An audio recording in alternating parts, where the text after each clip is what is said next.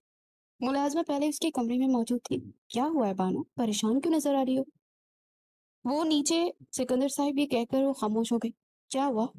وہ آپ کو بلا رہے ہیں، مگر میں آپ کو یہی مشورہ دوں گی کہ آپ نیچے نہ جائیں۔ میں ان کو جا کر بتا دیتی ہوں کہ آپ سو رہی ہیں، آپ بس سونے کی ایکٹنگ کریں۔ بانو کو چھوٹی لڑکی بہت پسند تھی، اس کی چھوٹی بیوی اس سے بہت اچھی بنتی تھی، لیکن ہوا کیا، نیچے کیا چل رہا ہے؟ وہ کھڑکی میں جا کر کھڑی ہوئی اور اس وقت بھی سکندر خان کی نظر اس پر پڑی تھی۔ اب کیا تمہیں ایک الگ سے انویٹیشن کارڈ بھیجنا پڑے گا؟ وہ حلق کے بل چلاتے ہوئے بولا تو اپنی جگہ پر اچھل پڑی۔ یا میرے اللہ، اس ظالم انسان سے حفاظت فرما۔ اس کے سارے میل کزن لان میں موجود تھے اور زمین پر گول گول ہو رہے تھے۔ اس طرح سے ہی وہ پورے لان کا چکر کر رہے تھے، جبکہ لڑکیاں ہاتھ اوپر کیے لان میں بھاگ رہی تھی۔ وہ خڑوس انسان سزائیں بھی فوجیوں والی دیتا تھا۔ جب وہ نیچے پہنچی تو وہ بھی ان لڑکیوں میں شامل ہو گئی تھی۔ آج کے بعد تم ہماری گینگ کا حصہ نہیں ہو، نیدا نے اسے گھورتے ہوئے کہا۔ میں قسم کھا کر کہتی ہوں میں نے اس ظالم انسان کو کچھ بھی نہیں بتایا، اور میں ایسا کر بھی کیسے سکتی ہوں؟ وہ منمناتے ہوئے بولی۔ تو کیا پھر اس انسان کو وجدان ہوا؟ نیدا نے کوفت سے اپنا سر جھٹکتے ہوئے کہا۔ اب اس بارے میں کچھ نہیں کہہ سکتی، کیونکہ ابھی میں اس کے اتنے قریب نہیں گئی۔ وہ شرارتی انداز میں کہتی اس وقت نیدا کو بہت زہر لگ رہی تھی۔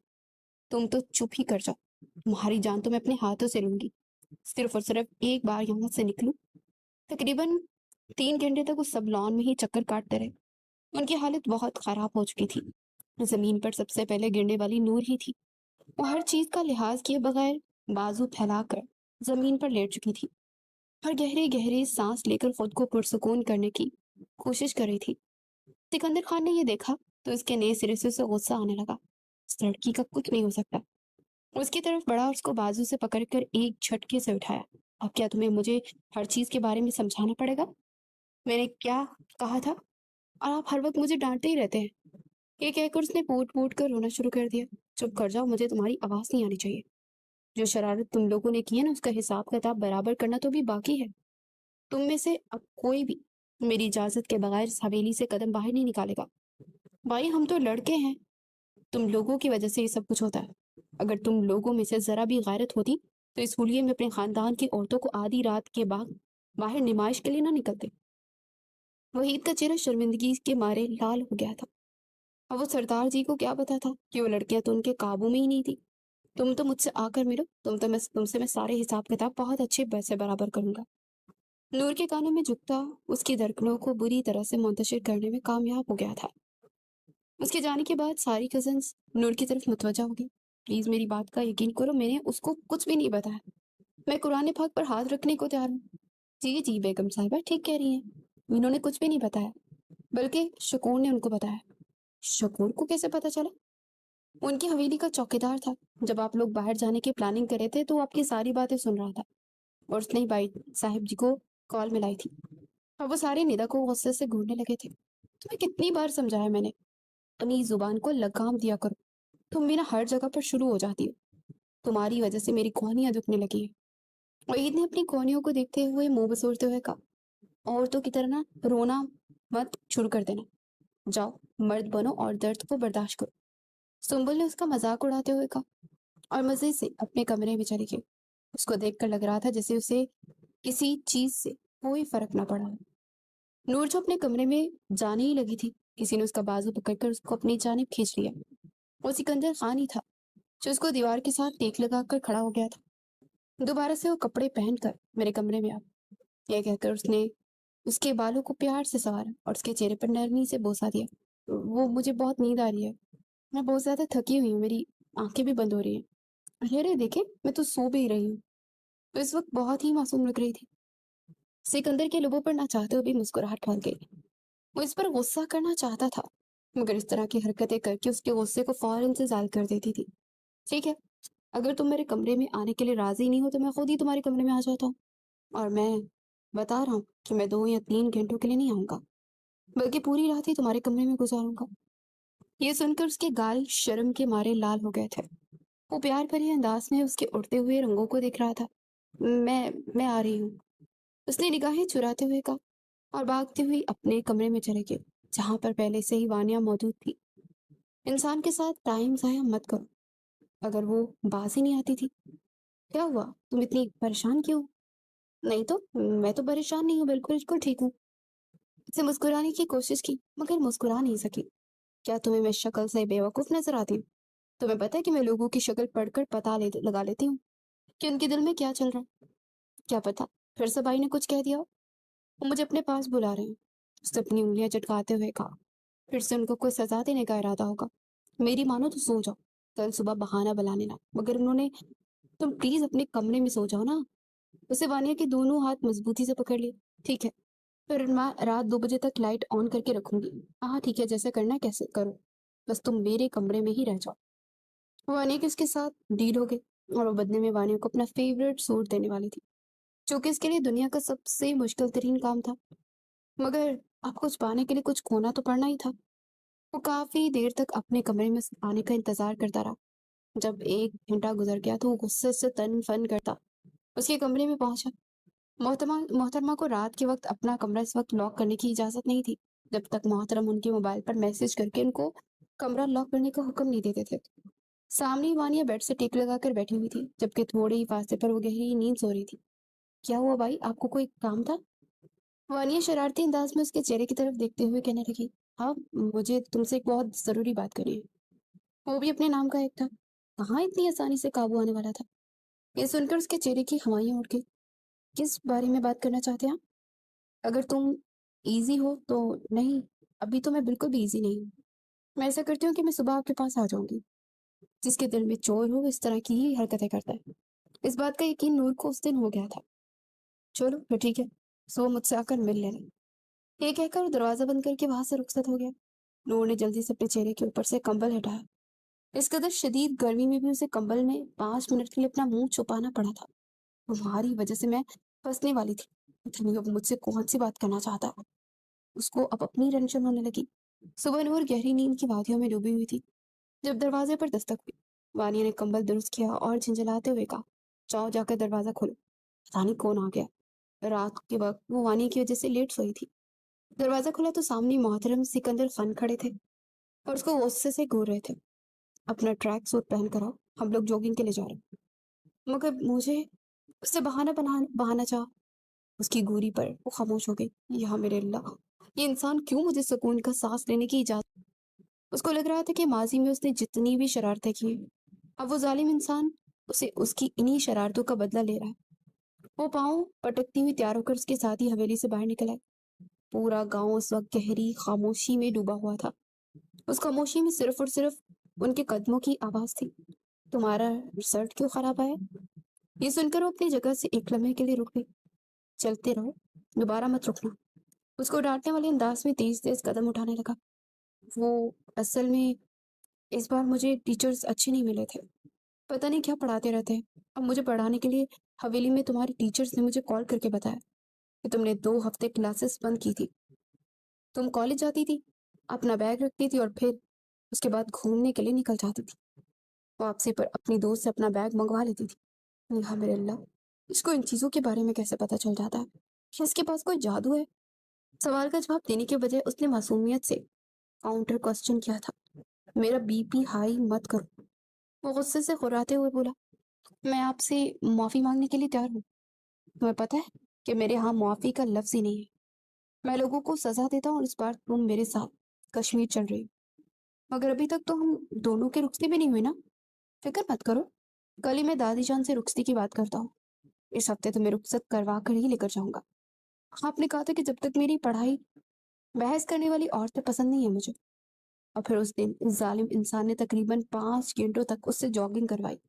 وہ گرتی پھرتی حویلی کے اندر داخل ہوئی تو سامنے وحید کھڑا سیب سے انصاف کر رہا تھا۔ افسوس ہو رہا ہے آپ پر، ویسے مجھے اندازہ نہیں تھا کہ ظالم انسان کی زندگی میں داخل ہونے کے بعد تمہاری زندگی جہنم بن جائے گی؟ تم تو چپ ہی کر جاؤ، میں ابھی جا کر نا تمہاری 5 گرل فرینڈ کے بارے میں دادا جان کو بتاتی ہوں۔ تم تو ہمارے خاندان میں مرد کے نام پر دبا ہو۔ او ہیلو، خبردار جو تم نے میری مردانگی پر انگلی اٹھائی۔ وہ ایک دم سے جذباتی ہو گیا، جبکہ اس کو منہ چڑاتی ہوئی اپنے کمرے میں داخل ہو گئی تھی۔ میں اس کے ساتھ رخصت ہو کر نہیں جا سکتی، اس سے تو میرا حال خراب کر دینا ہے، تو مجھے میرے سارے گناہوں کی سزا ایک ساتھ ہی دے دے گا۔ اسے کوئی ایسا پلان بنانا تھا جس کے ذریعے وہ اس سب سے باہر نکل سکتی، مگر کیا یہی سوچ سوچ کر اس کا سر دکھنے لگا تھا، اور اس کی شادی کا دن آن پہنچا تھا۔ وہ دلہن بنی اسٹیج پر بیٹھی ہوئی تھی، بلا شبہ آسمان سے اتری کوئی پری ہی معلوم ہو رہی تھی۔ جو بھی اس کو دیکھتا تو بے سختہ ماشاءاللہ کہتا۔ جیسے ہی سکندر نے اپنا ہاتھ اس کے ہاتھوں پر رکھا، وہ جی جان سے لرز اٹھی تھی۔ وہ جب بھی اس کے قریب آتا تھا تو اس کی حالت ایسی ہی ہو جاتی تھی۔ اسٹیج پر اس کے ساتھ بیٹھی مسکرا رہی تھی جب ہال کا دروازہ ایک زوردار آواز سے کھلا اور اجنبی لڑکی تن فن کرتے اندر داخل ہوئی۔ آتے ہی اس نے سکندر خان کا گریبان مضبوطی سے پکڑ لیا۔ سکندر خان نے ایک جھٹکے سے اپنا گریبان اس کے ہاتھوں سے آزاد کروایا۔ یہ کیا بدتمیزی ہے؟ کون ہو تم، اور ہوتی کون ہو میرا گریبان پکڑنے والی؟ یہی سوال مجھے تم سے پوچھنا چاہیے۔ تم نے میرے ساتھ یہ سب کیسے کر سکتے ہو؟ تم ہوتے کون ہو مجھ پر یہ سوتن لانے والے؟ پورے ہال میں گہری خاموشی پھیل گئی تھی۔ سب لوگ بے یقینی سے سکندر خان کے چہرے کی طرف دیکھ رہے تھے۔ اس نے کچھ کاغذات نکالے اور زور سے نور کے سامنے پھینک دے۔ دیکھو، یہ میرے بچے کا باپ بننے والا ہے۔ یہ ایک دھوکے باز فراڈی انسان ہے جس نے میرے ساتھ ساتھ نہ جانے کتنی لڑکیوں کی زندگی برباد کی ہے، مگر میں نہیں چاہتی کہ تمہاری زندگی کے ساتھ کھیلے۔ سکندر نے گارڈ کو حکم دیا، اس کو وہاں سے گھسیٹتے ہوئے لے کر چلے گئے۔ وہ نور کی طرف متوجہ ہونے لگا تھا کہ نور 2 قدم پیچھے کی طرف ہٹی اور نفی میں سر ہلانے لگی۔ تم تو دھوکے باز اور فریبی انسان ہو۔ اپنی پسندیدہ عورت کے منہ سے یہ الفاظ سن کر اس کو اپنا دل ڈوبتا ہوا محسوس ہوا۔ اس عورت کو پہچانتا تھا، اور عورت اس کے آفس میں کام کرتی تھی اور کافی عرصے سے اسے لائن مار رہی تھی، مگر اس عورت کی ذات میں دلچسپی نہیں لیتا تھا۔ اس لیے اس کو یہ بھی کلیئر کیا تھا کہ وہ نکاح پائٹ ہے اور اپنی بیوی سے بہت محبت کرتا ہے۔ دادی جان، میں کبھی بھی اس انسان کے ساتھ نہیں جاؤں گی، یہ کہہ کر وہ وہاں سے بھاگتی ہوئی چلی گئی۔ دادی جان نے بھی افسوس سے اپنا چہرہ پھیر لیا تھا۔ صرف تایا جان ہی تھے جنہوں نے اس کے کندھے پر ہاتھ رکھ کر اس کو تسلی دی، اور اسے کسی بھی رویے پر اتنا دکھ نہیں ہوا تھا جتنا دکھ اسے اس چھوٹی سی لڑکی کے رویے پر پہنچا تھا۔ اسی وقت پتھر کا ہو گیا اور اس کی انا اس کی محبت پر غالب آنے لگی۔ وہ رات کے وقت بھی اس سے بات کرنے کے لیے گیا، مگر نور نے دروازہ اس کے منہ پر بند کر دیا اور روتے ہوئے بولی، مجھے آپ جیسے شخص کی ذات سے کوئی دلچسپی نہیں ہے، اور نہ ہی مجھے آپ جیسے انسان کے ساتھ کوئی تعلق رکھنا ہے۔ میں آپ سے طلاق چاہتی ہوں۔ میرا کوئی قصور نہیں، اور یہ بات تم جانتی ہو۔ میرا کردار تمہارے سامنے ہے پچھلے 28 سالوں سے۔ وہ صفائی پیش کرنا چاہتا تھا، مگر نور نے سننے سے ہی انکار کر دیا۔ چند لمحوں کے لیے گہری خاموشی چھائی رہی۔ جس دن میں خود کو بے قصور ثابت کرنے میں کامیاب ہو گیا نا، اس دن تم بہت زیادہ پچھتاؤ گی۔ یہ کہہ کر وہ وہاں سے چلا گیا۔ اگلے 2 ہفتوں تک اس نے نور سے کوئی بات نہیں کی تھی، بلکہ اس نے تو نور کی طرف نگاہ اٹھا کر دیکھا بھی نہیں تھا۔ صبح وہ جلدی آفس کے لیے نکل جاتا اور رات کو لیٹ واپس آتا۔ ایک دن وانیہ بھاگتے ہوئے نور کے پاس آئی اور پرجوش آواز میں چلاتے ہوئے بولی، وہ عورت جھوٹ کہہ رہی تھی، سکندر بھائی اس کے بچے کے باپ نہیں بننے والے۔ یہ کہہ کر وہ خوشی سے دور کر کے اسے گلے لگ گئی، جبکہ نور کا دل بہت زیادہ گھبرانے لگا۔ اسے شام ہی سکندر نے اس کا ہاتھ مضبوطی سے پکڑا اور دادی جان کی آنکھوں میں دیکھتے ہوئے کہا، چونکہ سارے ہی غلط فہمیاں ختم ہو چکی ہیں، اس لیے میں اپنی بیوی کو اپنے ساتھ لے کر جانا چاہتا ہوں۔ مجھے امید ہے کہ آپ کسی کو بھی کوئی اعتراض نہیں ہوگا۔ بیگم صاحبہ، میں ٹھیک کہہ رہا ہوں نا؟ اس کی جانب جھکتا ہوا اس کو خوف زدہ کر چکا تھا۔ اس نے معصومیت سے ہاں میں سر ہلا دیا۔ سکندر اس کو ساتھ لیے گلگت گیا۔ پہلے دن ہی سکندر نے اس کو یہ بات واضح کر دی تھی کہ اب وہ اسے اپنی بیوی کی حیثیت سے نہیں لایا، بلکہ ملازمہ کی حیثیت سے لایا۔ وہ اسے ساری حویلی کا کام کرواتا، اس سے ویسا ہی سلوک کرتا جو سلوک ملازمہ کے ساتھ کیا جاتا ہے۔ اس سے غصے سے بات کرتا۔ وہ اس کا رویہ برداشت نہیں کر پا رہی تھی۔ وہ خود کو ٹوٹتا ہوا محسوس کر رہی تھی۔ اس نے تو ہمیشہ سکندر کا پیار دیکھا تھا، یہ غصہ تو اس کے لیے نیا تھا۔ اب تو یہ حال ہو گیا تھا کہ نہ تو اس کی خبر لیتا تھا اور نہ اس کی ذات میں کوئی دلچسپی ظاہر کرتا تھا۔ اگر اس کے قریب آ کر بیٹھتی تو وہ اٹھ کر چلا جاتا تھا۔ ایک دن نور نے اس کے سامنے بیٹھ کر رونا شروع کر دیا، مجھ سے غلطی ہو گئی ہے، مجھے معاف کر دے۔ تم نے غلطی نہیں کی یا تم نے گناہ کیا ہے، تم نے میرے ساتھ زیادتی کی ہے۔ جو مجھے تم پر بھروسہ تھا، تم سے امید تھی، تب تم نے میرا بھروسہ، میری امید کو توڑا ہے۔ یہ کہہ کر وہ رکا نہیں بلکہ وہاں سے چلا گیا۔ اس دن وہ دل برداشتہ ہو کر حویلی سے باہر چلی آئی۔ وہ نہیں جانتی تھی کہ وہ کہاں جا رہی ہے۔ جب اس کو احساس ہوا تو وہ بہت دور آ چکی تھی۔ وہ ایک بہت بڑا اور گہرا جنگل تھا۔ دور سے جانوروں کے غورانے کی آوازیں بھی سنائی دے رہی تھی۔ اس کی آنکھیں آنسوں میں ڈوب گئی تھی۔ دوسری طرف سکندر نے پوری حویلی سر پر اٹھا لی تھی۔ اس کی پسندیدہ عورت، وہ کہاں پر جا سکتی تھی؟ اس نے اس آس پاس ہر جگہ تلاش کیا مگر اس کو کہیں نہیں ملی۔ اس نے اپنے آدمیوں کو اس علاقے کے چھان بین پر لگا دیا۔ تھوڑی ہی دیر بعد اسے پتا چلا کہ وہ قریبی گاؤں میں ملی ہے۔ وہ اپنی جیپ میں سوار ہو کر وہاں پر گیا۔ اسے دیکھ کر سکندر کو اپنے جلتے ہوئے دل کو سکون ملتا ہوا محسوس ہوا۔ اسے ایک جھٹکے سے اسے اپنے سینے سے لگا لیا اور اس کے ماتھے کو چومنے لگا۔ جب وہ اس کے گلے لگی پوٹ پوٹ کر رو رہی تھی۔